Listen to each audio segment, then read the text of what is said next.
우리가 계속해서 갈라디아서를 함께 살펴보고 있습니다. 오늘 본문은 두 차례에 걸쳐서 나눠보려고 하는데요.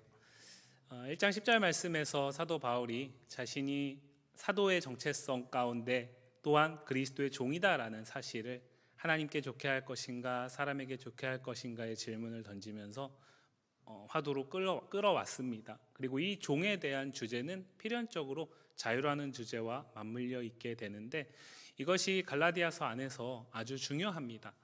오늘 우리가 함께 읽었던 본문 안에서 바울은 이제 비로소 이 갈라디아 교회에 들어왔던 그 다른 복음을 전하는 자들, 그들이 무엇으로 교회를 혼란스럽게 했는지를 조금 우리에게 보게 하는데 그것은 할례에 대한 문제였습니다.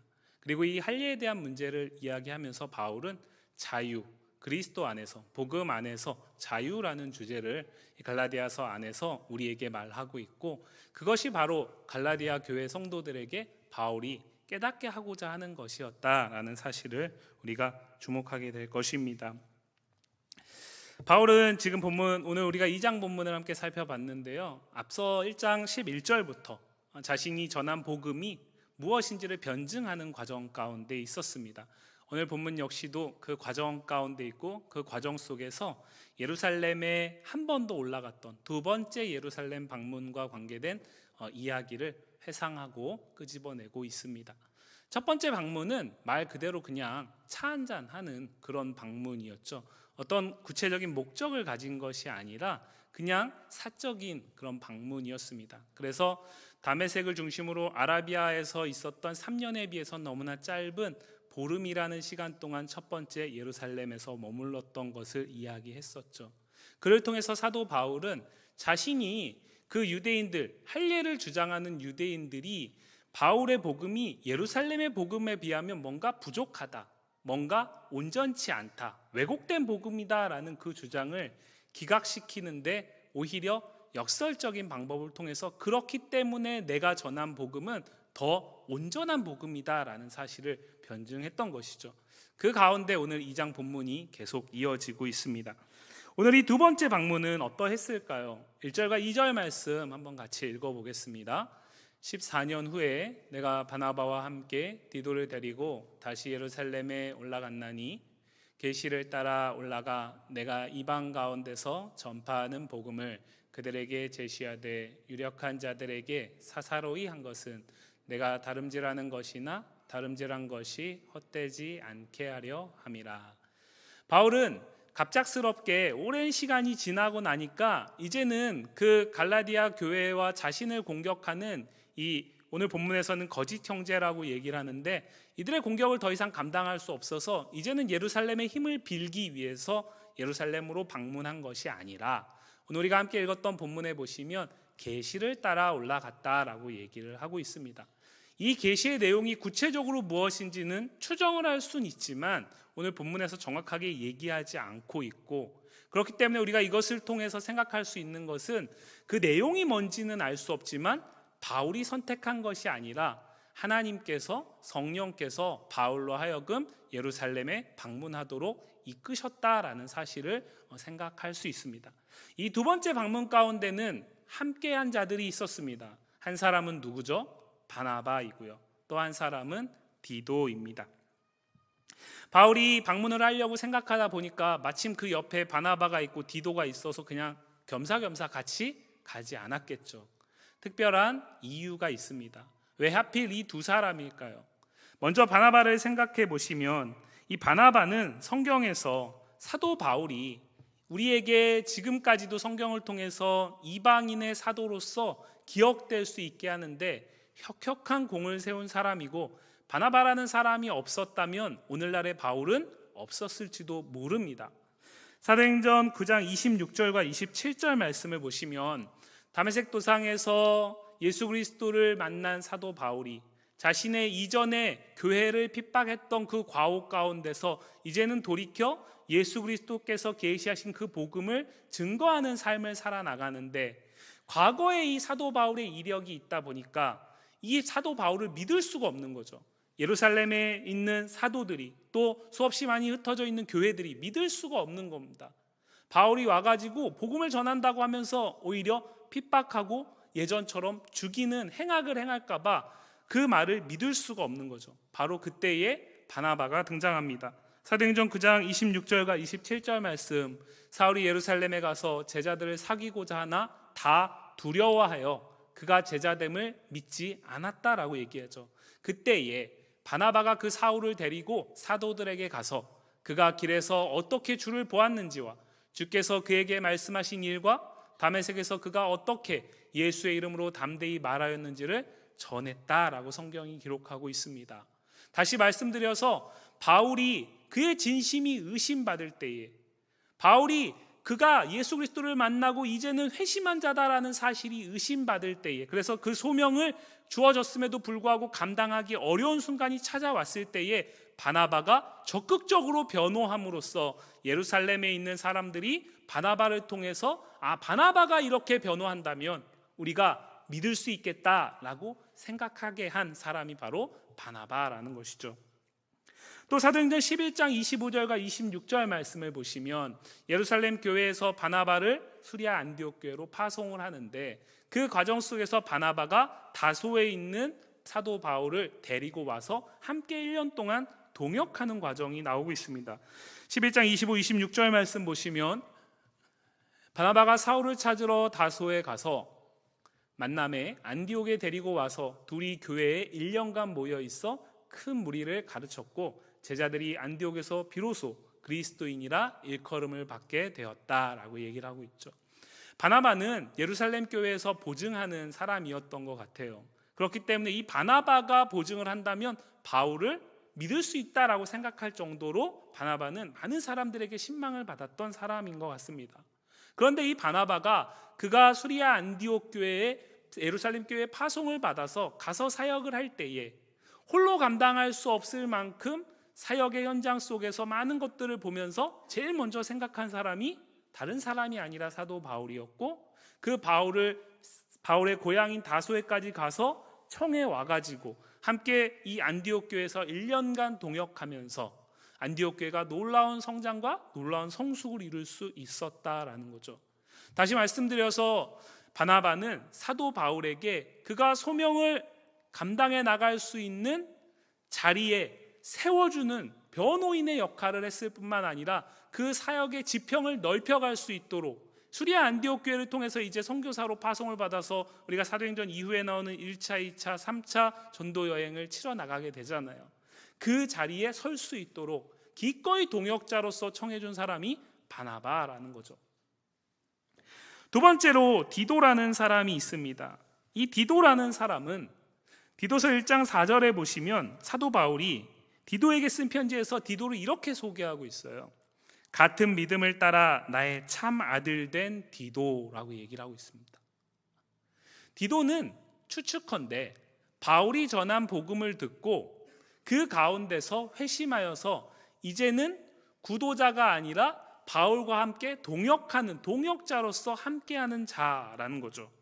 그리고 바울은 이 사람을 같은 믿음을 따라, 피는 섞이지 않았지만 같은 믿음을 따라, 우리가 갈라디아에서 보는 표현으로 바꾸면 그리스도의 계시 가운데서 내가 전해준 그 같은 복음 안에서 이제는 나의 믿음의 아들이 된 자가 바로 디도다라고 얘기를 하고 있습니다. 본문이 언제 어디서 정확히 그것을 말하지 않지만 디도는 분명 바울을 통해서 복음을 들었고 그 가운데 지금은 동역자로서 함께하고 있습니다. 그런데 오늘 2장 3절 말씀에서 이 디도와 관계되어서 중요한 단서 하나를 더하고 있는데, 그것은 무엇이냐면 그가 헬라인이라는 사실이에요. 즉 이방인입니다. 이방인인 디도를 데리고 예루살렘으로 올라갔다라는 거죠. 바나바를 데리고 간 것은 이해할 수 있습니다. 왜냐하면 바나바는 예루살렘 사람들에게도 인정을 받는 사람이고 신망을 받는 사람이고, 그리고 그 바나바와 함께하는 것이 바울이 어떻게 복음을 전했고 어떻게 사역을 감당했는지를 예루살렘에 있는 사도들과 지도자들이 받아들이게 하는데 충분하게 효과 있는 사람이기 때문에 그렇죠. 그런데 헬라인인 디도는 예루살렘에 있는 사도들과 그 지도자들의 입장에서 봤을 때 바울의 사역에 그렇게 도움이 될 만한 사람으로 받아들여지지 않을 수 있는 거죠. 왜냐하면 이 땅에 있는 사람들은 여전히 가짜 복음을 전하는 그 사람들의 주장을 따라서 할례라는 걸 중요하게 생각하기 때문에 그렇습니다. 실제로 본문을 보시면 바울이 2차 방문 때 예루살렘을 방문할 때 데려갔던 이 디도를 보면서 누구라고 정확히 얘기하고 있지 않지만 누군가가 억지로 할례를 강요했다라는 사실을 우리는 볼 수 있습니다. 바울이 굳이 디도를 데리고 가지 않았다면 그런 일을 겪지 않았을 겁니다. 바나바로서도 충분하죠.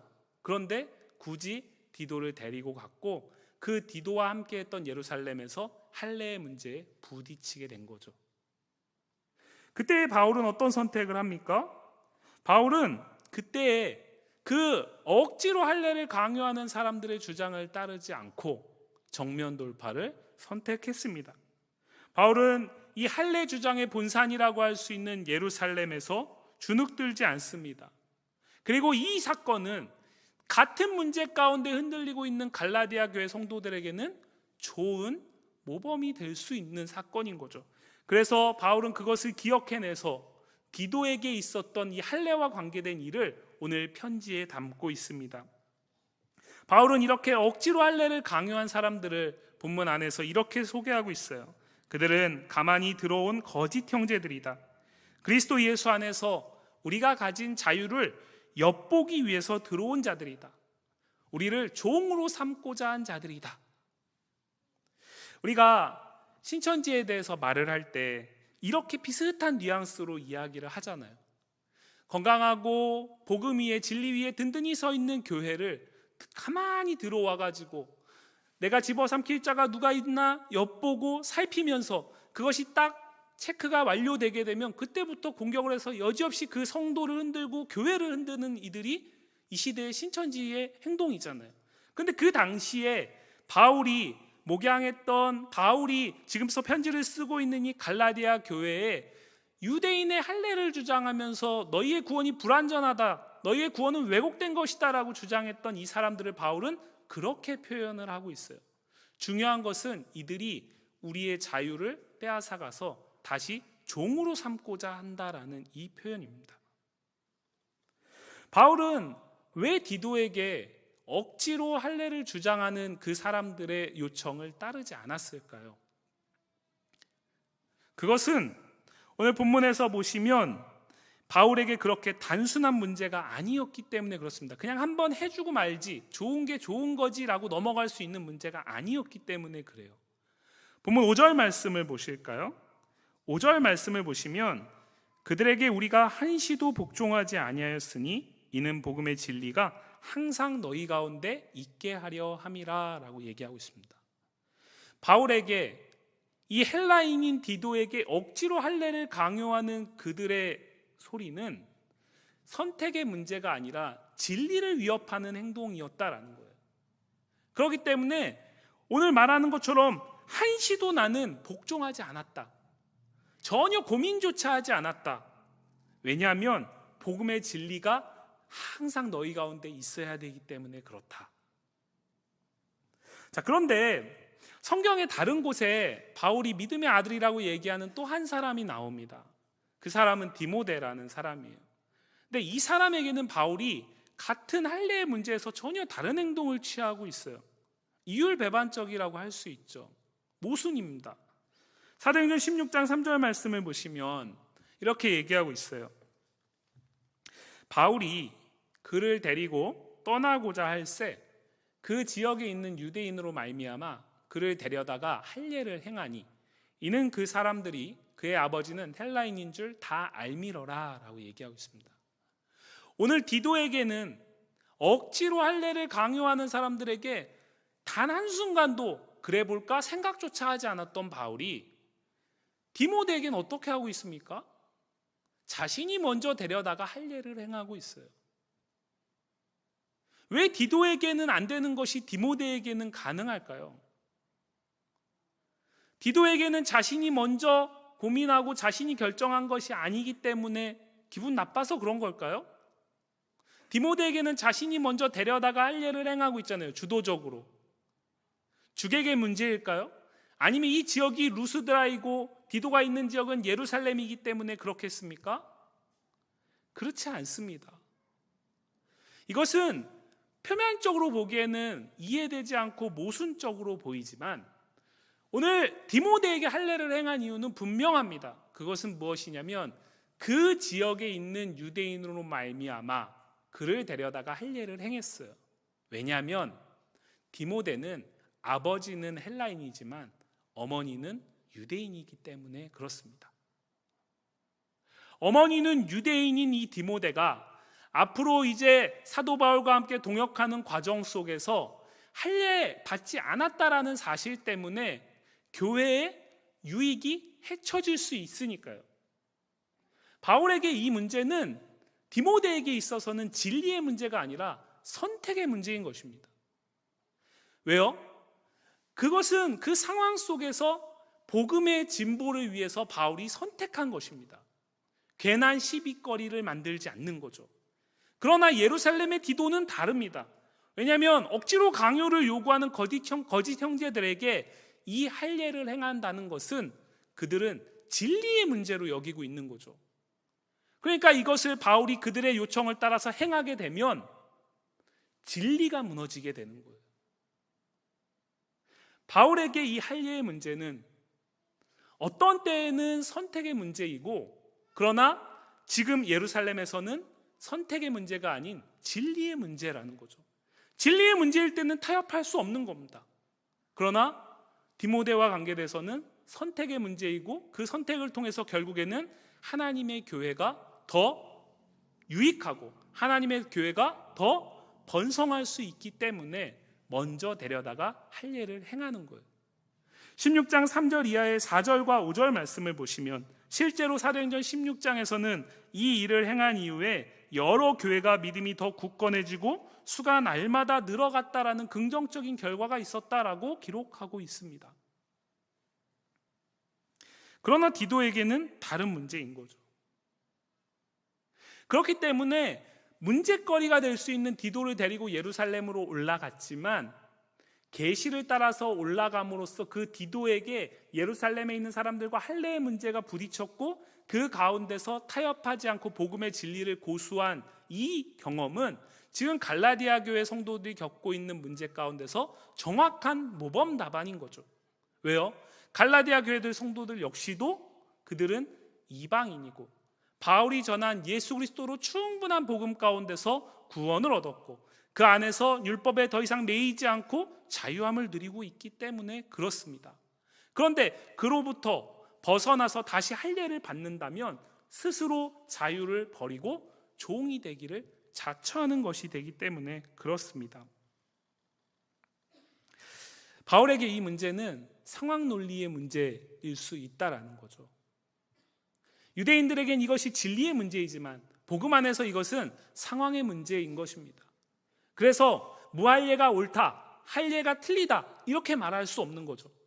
어떤 때에는 할례가 더 옳을 수도 있는 거고요. 어떤 때에는 무할례가 더 옳을 수 있는 겁니다. 중요한 건 뭘까요? 그 어떤 때가 하나님의 교회, 복음의 진보, 진리를 지켜내고 진리가 확장되는데 무엇이 더 유익하냐라는 선택의 문제인 거죠. 계시를 따라서 예루살렘에 올라갔던 바울에게 성령께서는 디도와 함께하게 하신 것이고 그 가운데서 디도를 통해서 겪은 이 일을 통해서 이방인에게 할례를 강요하는 유대 예루살렘의 그 주장은 따를 수 없는 진리를 배격하고 오히려 복음을 무너뜨리는 문제다라는 사실을 먼저 경험하게 한 것입니다. 그런데요, 이것은 사도 바울의 독창적인 생각이 아닙니다. 예수님께서 이미 이 땅 가운데 공생의 기간 가운데 하셨던 말씀 가운데서도 그리스도를 믿는 그 진리 안에서, 그 그리스도가 주시는 진리 안에서 너희가 자유할 것이다 라는 선언이 분명히 있었거든요. 요한복음 8장 31절과 32절 말씀 한번 같이 볼까요? 요한복음 8장 31절과 32절 말씀입니다. 같이 읽습니다. 그러므로 예수께서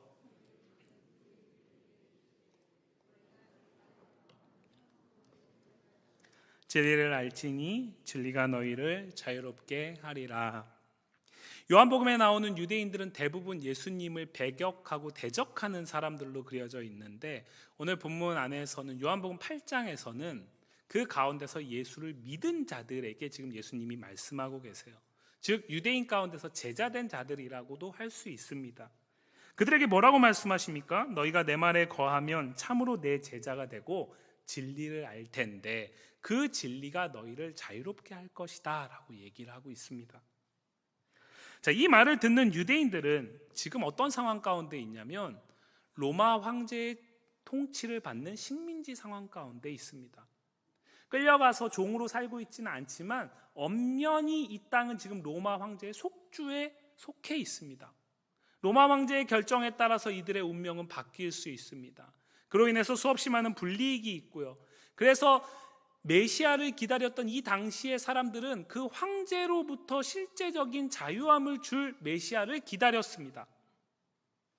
자, 그런데 만약에 그렇다면 지금 예수님의 이 말씀은 그들에게 너무나 소망의 말씀인 거죠.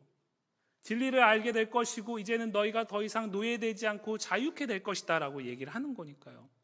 그런데 이 말씀을 들은 유대인들도 그것이 로마 황제로부터의 자유함을 말하는 것이 아니다라는 것을 알았습니다.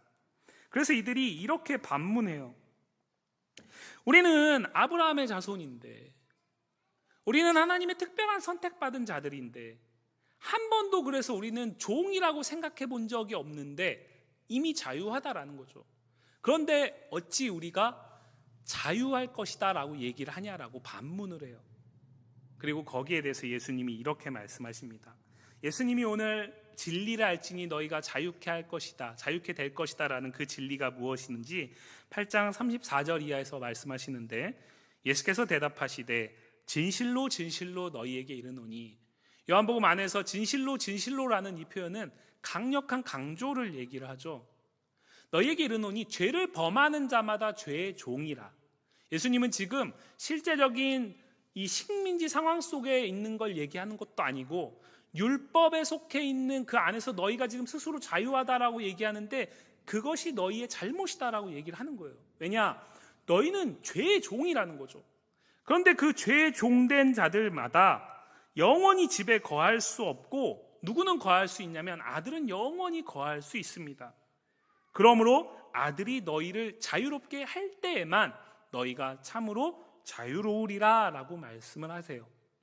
우리가 알고 있듯이 이 아들은 예수님이죠. 그리고 이들이 알게 된 그 진리 역시도 예수님입니다. 즉 복음 안에서 자유를 누린다라는 것은 예수님을 믿는 자에게 주어지는 핵심적인 가치입니다.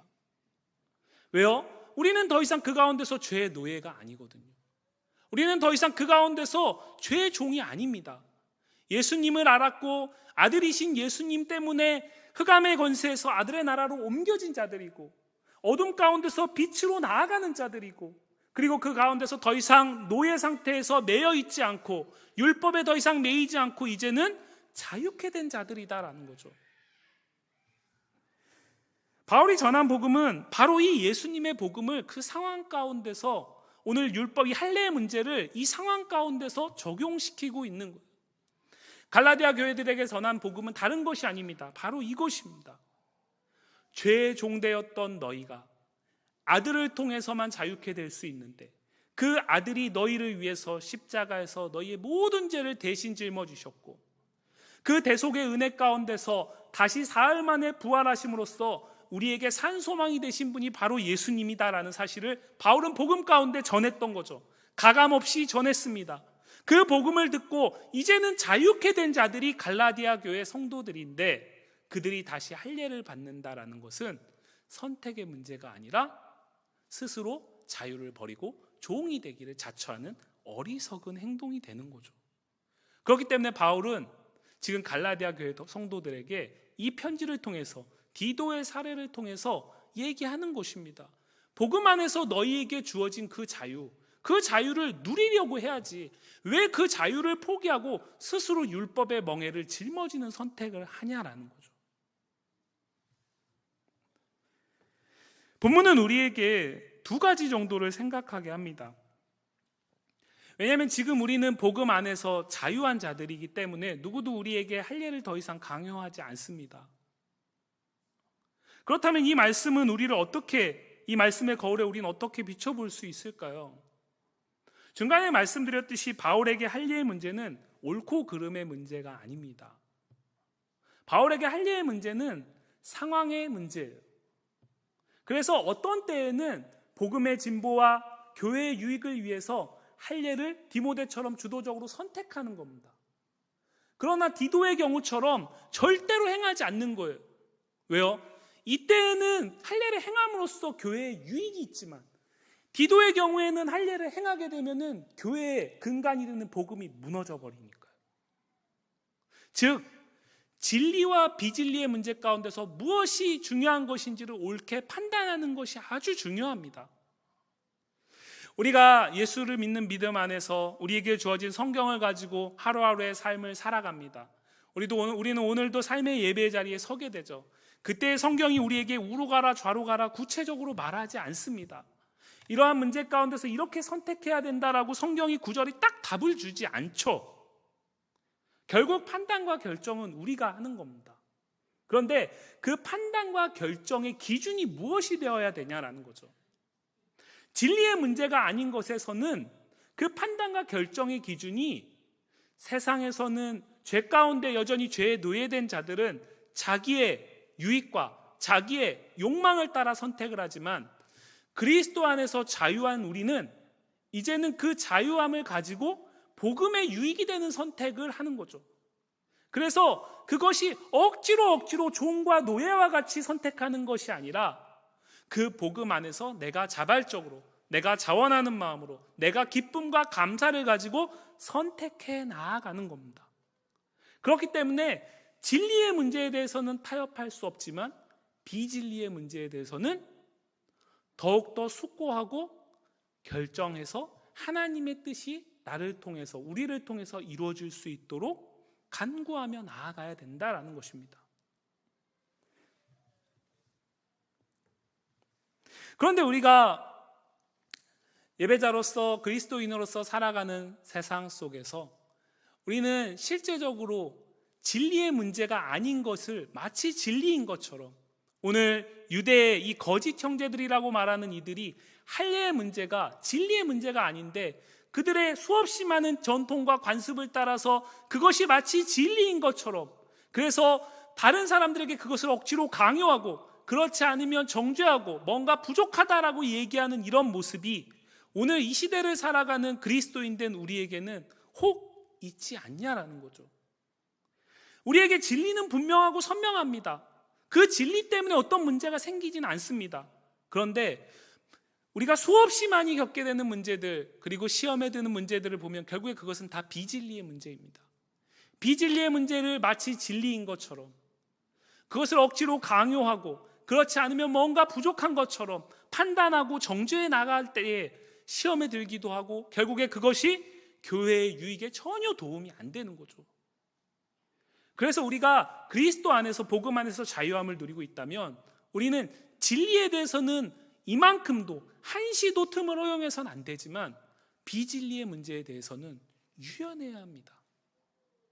특별히 오늘 유대인들과 같이 먼저 된 자들이, 신앙생활을 더 오래 한 자들일수록 이 비진리의 문제를 마치 진리인 것처럼 강요하고 그렇지 못하면 뭔가 부족하고 뭔가 연약한 것처럼 여기는 그런 문화가 우리 가운데 너무나 많이 있습니다.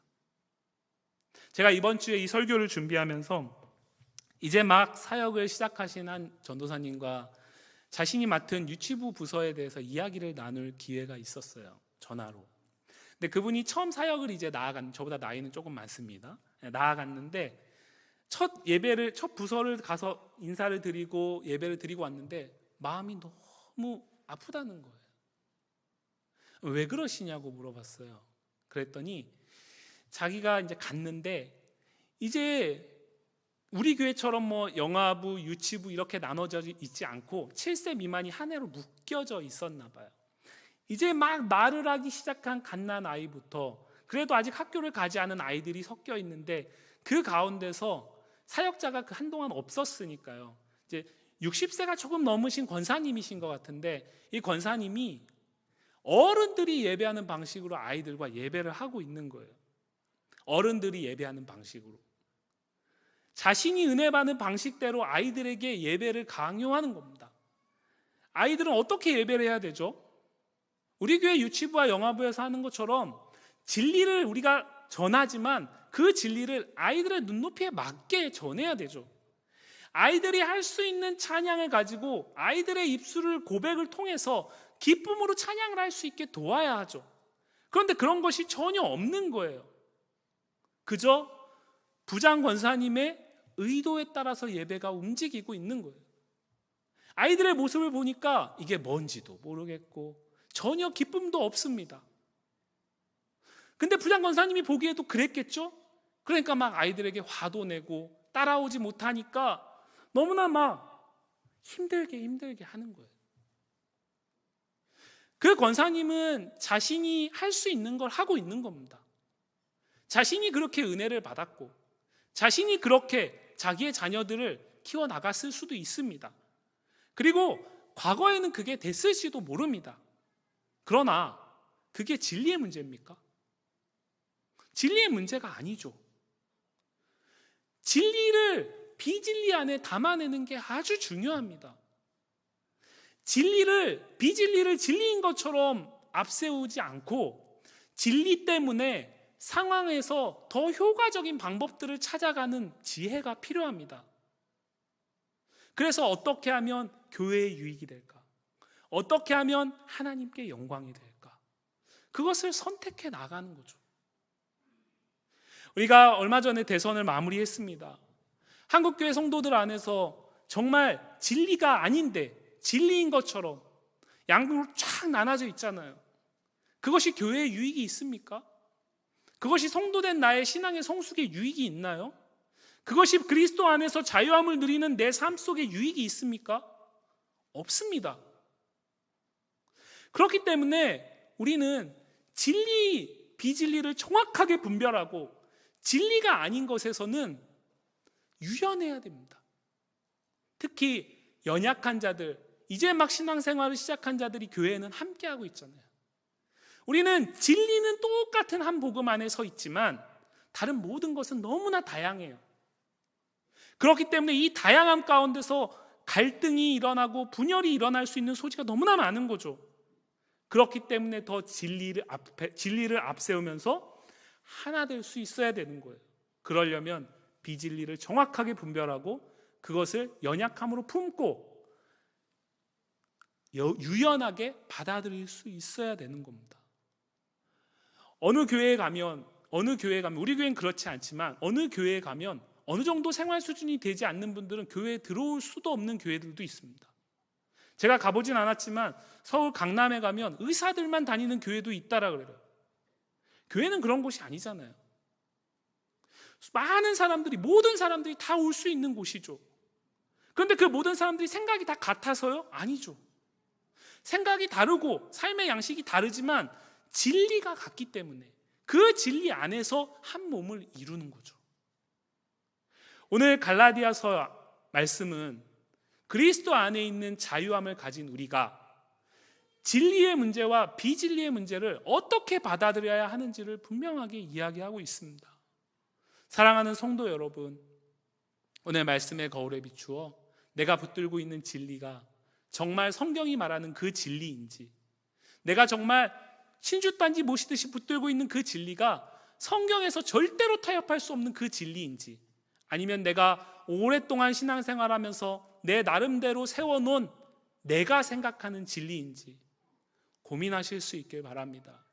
그리고 진리와 비진리를 정확하게 분별하면서 진리는 타협하지 않고 비진리는 유연하게 교회에 유익이 되고 성도로서 유익이 되고 하나님께 영광이 되는 선택을 그때그때 성령의 도우시는 은혜 가운데 정확하게 해나가시면서 하나님의 거룩한 백성으로서 서가는 우리 모두가 되기를 주님의 이름으로 간절히